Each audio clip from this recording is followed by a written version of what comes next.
Well, we've got Mr. Hammertone on the bench. You can see we're receiving. I'm pretty sure it doesn't transmit though, but we're going to try that out and see what we can get. So we're going to move from the 20 meter dipole to the dummy load. And you can hear it has a little bit of bypass, but not too bad.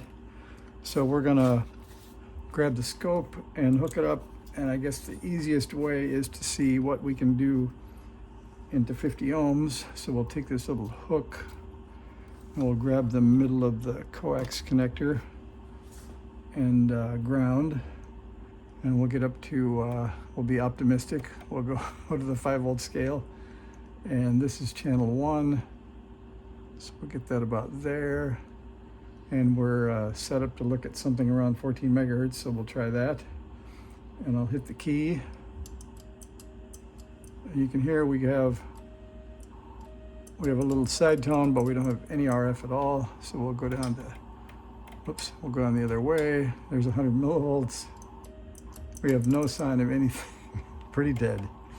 All right, well, it's debug time. So that means that we have nothing here. We could go back early in the radio and see what's coming out of the buffer or maybe the transmit mixer. This is the VFO. The premix oscillator would be a place we could look. So there's a bunch of places we can check out. Here's the PMO output that goes up here. So any of these would do to see what's happening. Let's see what resistors we can see. So I'll give you a look inside, I hope. So we can see the output section. We've got a little extraneous stuff hanging out up here.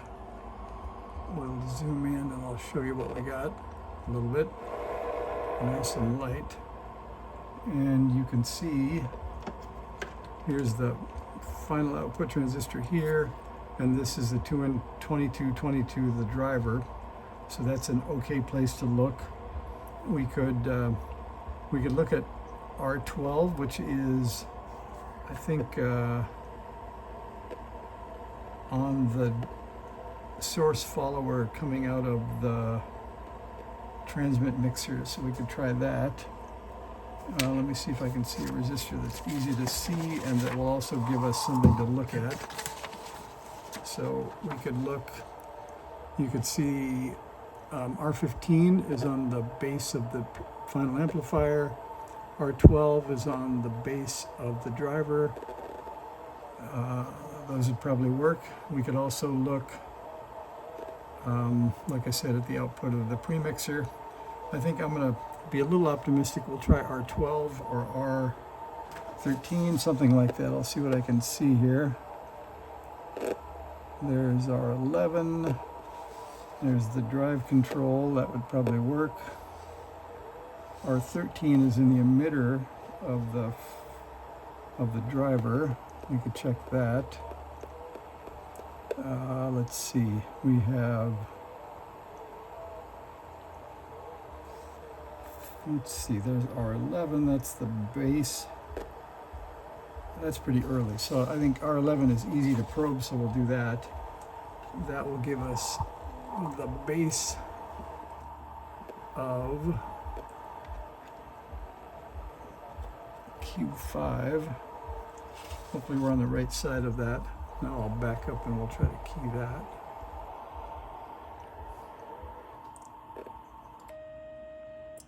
Nothing. Okay, well that's not good.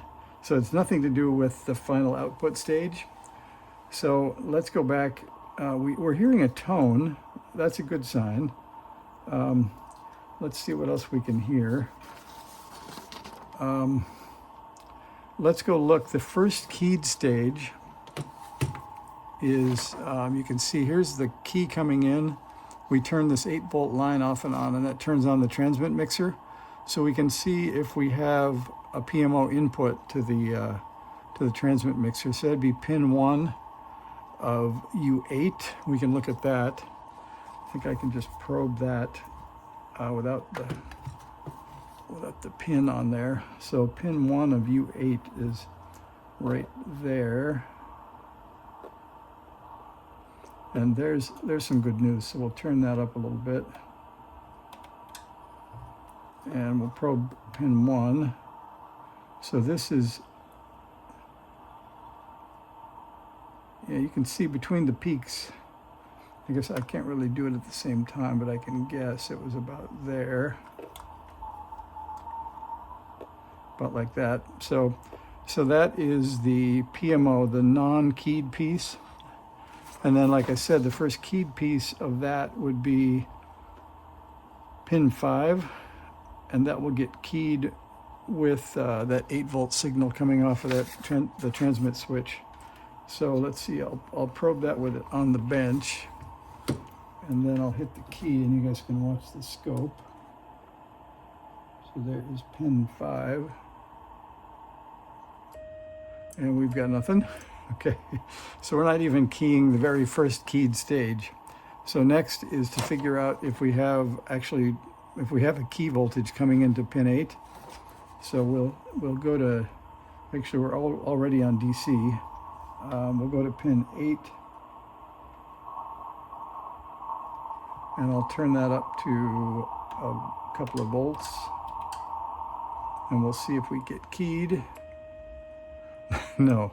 Okay, so even the transmit switch isn't switching. So that is Q4. Let's go find that. And what is that near? There's a 7808 regulator, R10, R9, C42. Let's see what we can find. Let's see. Maybe I'll just follow it. So there is pin 8. Oh, that takes quite a tour. Let's see, U8, pin 8 is there, and it takes a tour over to here, over to there. Oh, I think I see our issue. Let me zoom in and show you Q4. Okay, they're in your view. Do you see anything funny that might be labeled Q4? Well, I do. It seems that the guy before me took out Q4, so the transmit switch isn't present. So there's your debug. So I will need to find a 2N4126 or some kind of PNP and see if we can get a transmit switch going. So we'll call that the first debug video. I'll go find a transistor and we'll put that in, and I'll meet you again for round 2 of some transmitting. All right, thanks for watching. Poor Mr. Hammertone isn't feeling great, but he'll be better soon.